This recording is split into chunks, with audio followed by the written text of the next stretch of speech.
บันทึกสีดำอินเดียนแดงวัวกระทิงสูญสิ้นอเมริกาภายหลังจากโดนัลด์ทรัมป์นำพรรครีพับลิกันสายอนุรักษ์นิยมชนะเลือกตั้งประธานาธิบดีสหรัฐตามมาด้วยการกวาดที่นั่งเสียงส่วนใหญ่ของสสและสวในสภาอย่างเบ็ดเสร็จเด็ดขาดเขาจะรับส่งต่อการดำรงตำแหน่งอย่างเป็นทางการและเริ่มปฏิบัติหน้าที่ในช่วงต้นปี 2568 ล่าสุดมีการจัดการพบปะของทรัมป์กับหนึ่งในผู้นำของชนเผ่าอเมริกันอินเดียนแดงเขาแสดงความขอบคุณโปรยยาหอมว่าพวกเขาอยู่ดินแดนนี้ก่อนชาวอเมริกันเชื้อสายยุโรปทุกคนข้อมูลปี 2567 สำนักงานสัมมโนประชากรของสหรัฐรายงานว่ามีชนเผ่าพื้นเมืองที่ได้รับการรับรองจากรัฐบาลกลางประมาณ 574 เผ่าจำนวน 6.79 ล้านคนคิดเป็น 2.09% ของประชากรทั้งหมดมีการอพยพหนีไปอาศัยอยู่ในรัฐ阿拉斯าคิดสัดส่วนเป็น 20% ของประชากรในรัฐ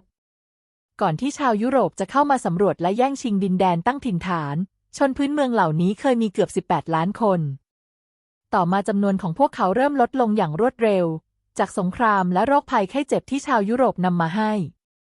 ต้องเผชิญกับการข่มเหงและการเลือกปฏิบัติหลายศตวรรษสูญเสียที่ดินและทรัพยากรปัจจุบันชาวอินเดียนแดงยังคงเผชิญกับภัยคุกคามจากรัฐบาลกลางและท้องถิ่นจึงมีอัตราความยากจนสูงที่สุดเมื่อเทียบกับกลุ่มชาติพันธุ์อื่นๆพวกเขาราว 25% อาศัยอยู่ต่ำกว่าเส้นความยากจนสาเหตุสำคัญที่ทำให้พวกเขาแทบสูญสิ้นเผ่าพันธุ์เริ่มต้นจากวัวกระทิงในที่ราบที่เคยมีกว่า 40 ล้านตัวในปี 2408 หลังจากสิ้นสุดสงครามกลางเมืองของอเมริกาผู้คนมากกว่า 650,000 คนเสียชีวิตรัฐบาลยุคนั้นต้องการแย่งชิงดินแดนขยายไปทางตะวันตกโดยบังคับการอพยพย้ายถิ่นฐานชนพื้นเมืองซึ่งอาศัยอยู่อย่างหนาแน่นในพื้นที่ราบอันอุดมสมบูรณ์และภูมิประเทศที่โดดเด่นจึงเริ่มทำสงครามกับชาวอินเดียนแดงที่ได้เปรียบทางธรรมชาติแม้ว่าชาวอเมริกันจะมีอาวุธปืนทันสมัยแต่ก็ต้องประสบความสูญเสียแสนสาหัสจากสงครามชาวอินเดียนแดงอาศัยวัวกระทิงในการดำรงชีวิตและแม้ว่าจะมีจำนวนมากแต่ก็ล่าเพียงเพื่อความต้องการดำรงชีพเท่านั้นประธานาธิบดีแอนดอร์ จอห์นสันผู้นำสหรัฐและสภาได้คิดวิธีโหดร้ายในการเอาชนะชนพื้นเมืองเข้าไปเจรจาสันติภาพตีสนิทและยุติสงครามการต่อสู้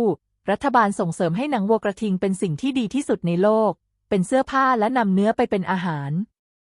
สนับสนุนให้ชาวยุโรปล่าวัวกระทิงเพิ่มมากขึ้นเรื่อยๆแต่ชาวอินเดียนแดงยังไม่รู้ว่าจะเกิดอะไรขึ้นซากกระดูกวัวกระทิงกองอยู่ทุกคนทุกแห่งนายพรานแต่ละคนล่าสังหารได้กว่า 100 ตัวต่อวันจากนั้นใส่ยาพิษเข้าไปในเนื้อวัวกระทิงเพื่อสังหารผู้ที่กินเนื้อนี้ทั้งมนุษย์หรือสัตว์และเอากระดูกไปขายเป็นกองภูเขากระดูกและกะโหลกปี 2433 ผ่านไป 25 ปีจำนวนวัวกระทิงลดน้อยลงอย่างมากถูกล่าสังหารไปถึง 40 ล้านตัวชาวอินเดียนแดงต้องทนทุกข์ทรมานจากความหิวโหยและขาดอาหารความแข็งแกร่งพวกเขาลดลง